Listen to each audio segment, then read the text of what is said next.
Beginners கூட ஈஸியா பண்ற மாதிரி முட்டை கிரேவி எப்படி செய்றதுன்னு பார்க்கலாம். ஃபர்ஸ்ட்டு ஜார்ல 2 தக்காளி, ஒரு பெரிய வெங்காயம், ஒரு சின்ன துண்டு தேங்காய் சேர்த்து நல்லா நைஸா அரைச்சு எடுத்துக்கோங்க.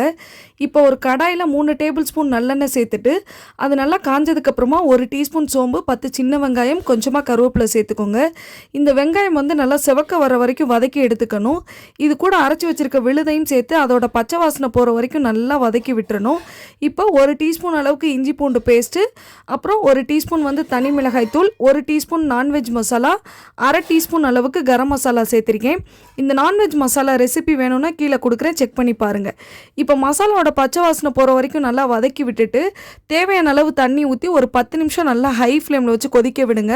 இது நல்லா கொதித்து வந்ததுக்கப்புறமா 3 அவிச்ச முட்டையை நான் சேர்த்துருக்கேன்.